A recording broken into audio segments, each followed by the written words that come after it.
On today's episode of Watch Chair Go, we are back with my 2008 Chevy Silverado that I bought for only $2,800, and we have dumped way too much money into this truck. But today we're gonna put more money in it.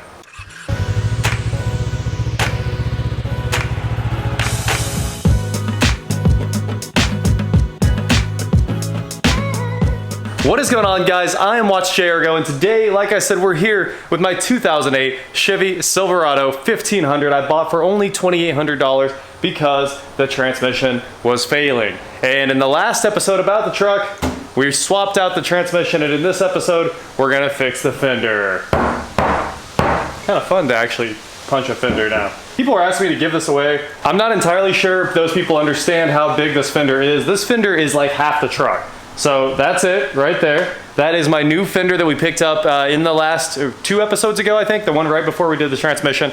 That fender, I think, was $220. I spent $86 and change on these fender flares and $483 on paint.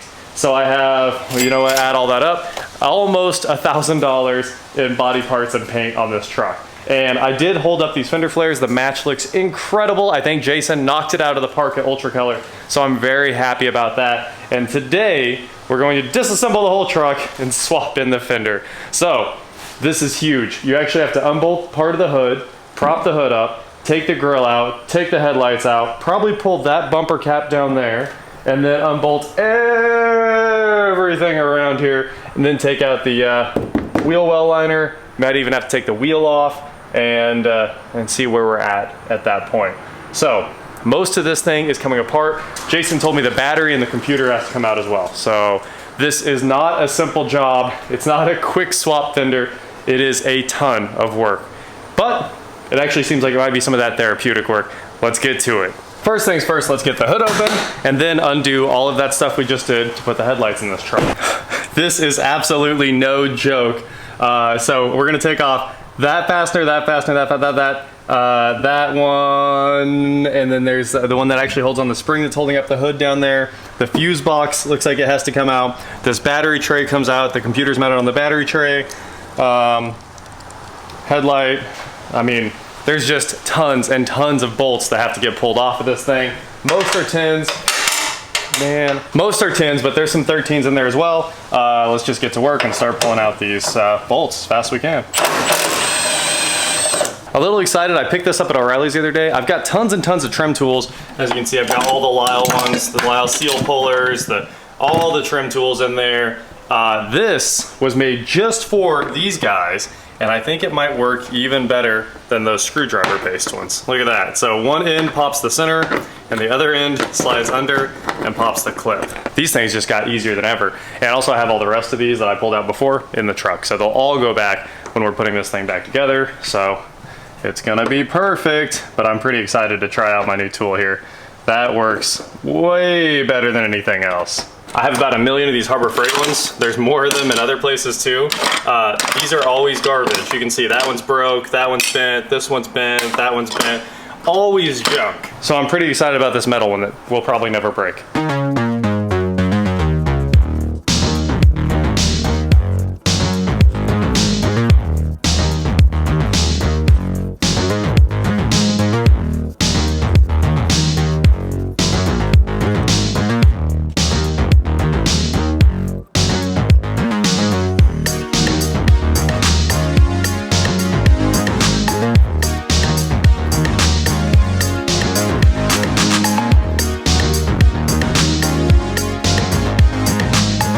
So getting the wheel well liner off is obviously a bit of a tough one. I'm gonna have to pull the wheel to do it. I would have tried to do it without it, but we've got the quick jack. So we'll hit the up button here real quick, get the truck in the air, just an inch or so we can pull the wheel off, and then get that wheel well liner out. I think every other bolt is out so far. Almost there. Come on, quick jacks. I will take it up to about 1 click here. That is 1 click. Oh. We gotta go a little farther. Right there. And now it's NASCAR time.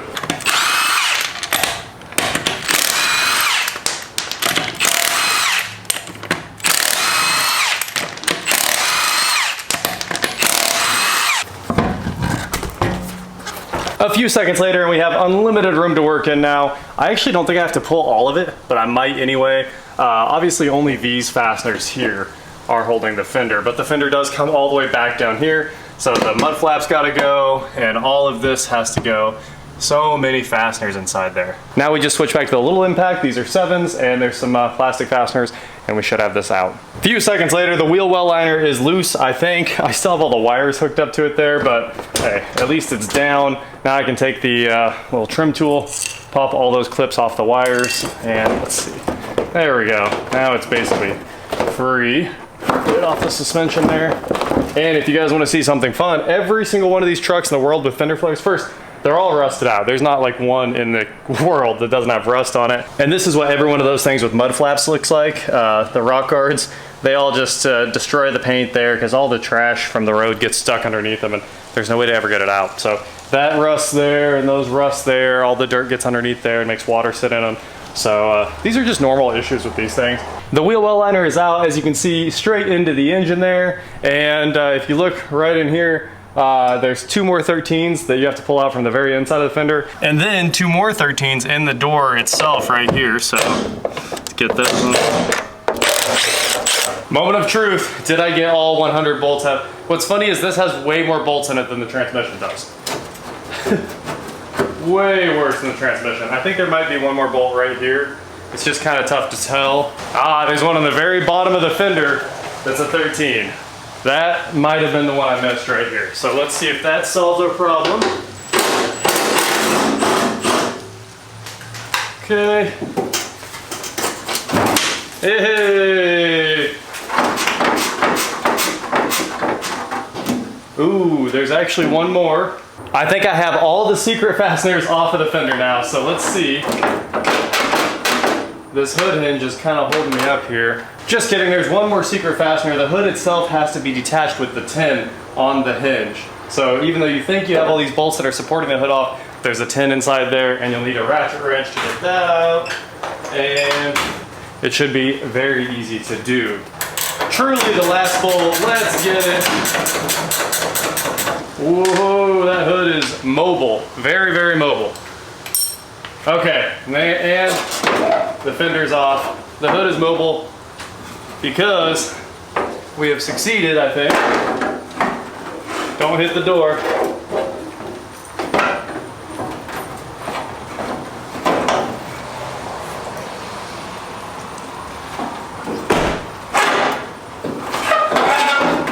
Yeah! There you have it, that's how you get the fender off. That took almost an hour. Now, we gotta get the fender on after we do a little bit of cleaning.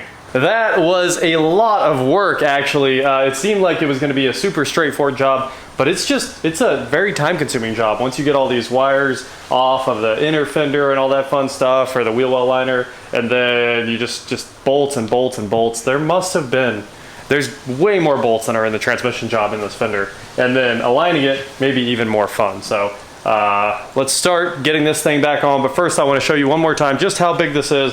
It's at least a full foot tall, maybe a foot and a half tall, just when it's like sitting flat like that. Gigantic. And then here's the old one more time before we throw that one away or send it out to the scrap iron.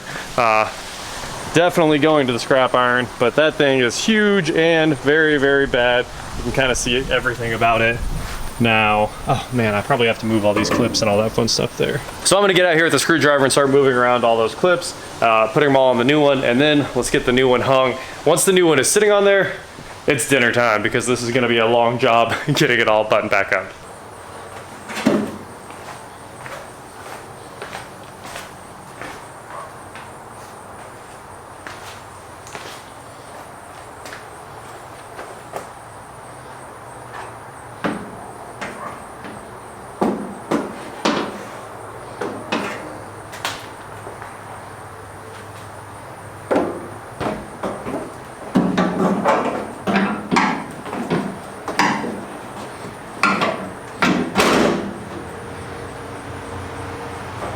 There we have it. It's sitting on there, and man does it look. This is like the most OEM looking paint job. There's one fisheye, and you know, it might even finish out a little bit better, but it has a beautiful like OEM orange peel because Jason knocked it out of the park. And I mean, this is exactly what this truck needed. I told him not to get crazy with it, of course, and I think he nailed it. So we can start pulling this thing back down and in and putting it all back together. I think we can start by putting these 3 bolts back in to hold the thing on to make sure it doesn't fall off. Putting the fender back on was not that bad. I pretty much have every bolt started now. All the nuts are back in place down there, and all of these bolts are started. The hinges on the hood started. It's all started, and now we can start getting it like sort of tight, you know, and then working on our body panel alignment here, because we do have to make sure this lines up pretty well. And right here, it's a little high right there and a little low right there. So we're gonna go in at the top, out at the bottom, and of course there will be a lot of squeezing going on as this kind of fits back together. At least this giant fender doesn't take everything else with it when it collapses. Maybe that was the whole idea behind it, was that this would be easier to change and not have to straighten any frame stuff out, but still, it's not exactly a fun job. Josh came over, and with a little bit of both of our strength, we were able to get this thing pretty much lined up. We've got a nice gap from top to bottom, like this direction. This gap isn't perfect, but you know what, who knows? Things probably got pushed around in there. It's really, really, really good. And I can't wait to get the headlight back in. So that's what's next. We're gonna do the headlight, and then the wheel well liner, and the fender flares. And look at that. Look at that beautiful fender. Now I have to replace all these little square clips that everything mounts to. Those are on the old fender, and move those over here. Once those are in, we can start mounting the wheel well liner and the fender flare. So chugging right along, and I need to put in that little round support that sits right up here in the corner. All right, so there's a 10 right here, and that kind of will let us locate the whole thing. Those stupid clips. You know what I'm talking about? They always do that. Okay, there we go. It wants to just rotate and spin. Exactly. All right, at least it's hanging out in there now. It'll let me get everything else located real quick and put it together. What you gonna do today, John Ross? I'm doing the time-consuming part, man. This is basically just 30-45 minutes of putting this weather stripping stuff onto these fender flares, but at least it'll look very complete with all the paint and this on there, and it should keep any dirt from sitting behind it and destroying the paint worse. You have to sit here and kind of open this stuff up and then work it on, or obviously you could pull the backing while you're doing it. It'd be really easy, but the backing was already off a bunch of this stuff, so it's not really easy. It's just time consuming. Gotta open it up, push it on. You've been watching Behind the Scenes with John Ross. This is the boring stuff. It is time to put the grill back and the cover back over everything else, and that will make everything look brand new. I'm getting better at putting this grill on too, because I've learned that it actually hooks right here and then just falls into place. So, easiest job ever. There's the clips, almost.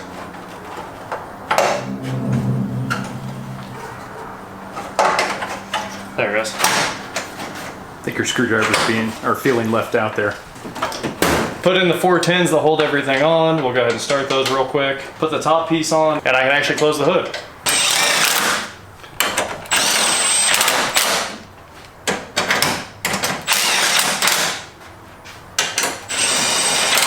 And now the radiator cover is back on, and we've got lots of brand new push pins there, so that this thing looks completely new and there's no like scratches on any of the push pins or anything like that. I grabbed them out of my my push pin drawer, that way just have all new fasteners. For $300 painted, these fender flares look incredible, and they actually fit really well. These things, you just kind of push until they line up and it fits. It hugs every single inch it contacts really nicely, and it steps out nicely, and this is just good.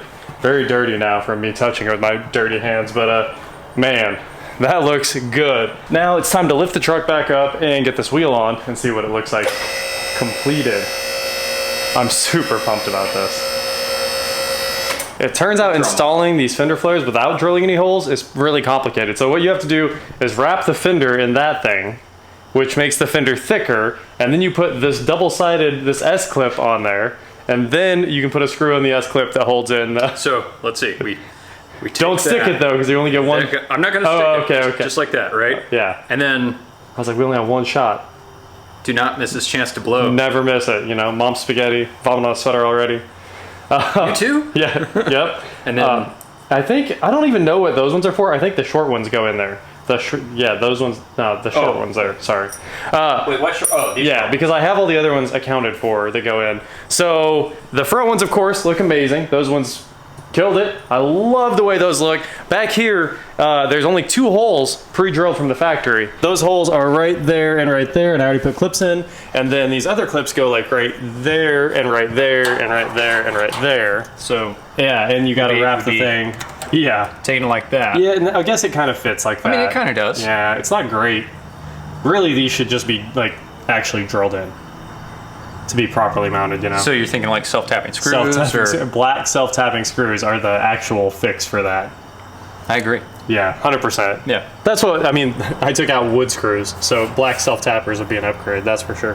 Are we charging for the upgrade? For the upgrade? Yes, absolutely. I will mark it up for every extra 10 cents those black self-tapping screws cost. Well, Gabe, we've done it. The fender flares are installed. The truck looks great.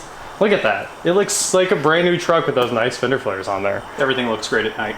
That's true. That is true. But the paint match was already impeccable, as you can tell. Yeah. Between those 2 panels. It's slightly darker. Not really enough for anyone to notice, though. So I think we're done with this thing. I guess we can lift it up and drop it, which is cool. So, oh, we should put the other wheel on, huh? I did leave a wheel off. I'll throw this wheel on real quick and then we'll be done. But I will hand you this. There you go. Nice. Going down. Haha. I am very excited about this, man. It looks like a new truck. So we need a 10 really quick, which I somehow lost, to tighten down the battery terminal. And that should be the last thing. Found it. Chevy sure made that battery terminal easy to get to on purpose. This engine bay, it just looks incredible. Man, brand new, especially with that new fender over there. And I think he might have polished the inside real quick because it looked a little too nice. Too nice. All right, let's close this thing up. And, Oh, sorry, I was still fire. Sure you were. That is it for today, guys. Thanks for helping, Gabe. Anytime, bro. Don't forget to head on over to shop.watchjairgo.com where you get cool shirts just like this. And please, yeah, exactly, like, share, subscribe, do whatever you want to do, and I will talk to you next time. I'm so glad I can get this out of here, and I think I'm going to try to sell it tomorrow. It's got to go away because we got 2 new cars, 3 new cars, but really the third one I got to like go on a big trip to get. 2 of them, no big deal. The third one? Are we heading south for that? North. I'm not understanding. Straight into the Rust Belt.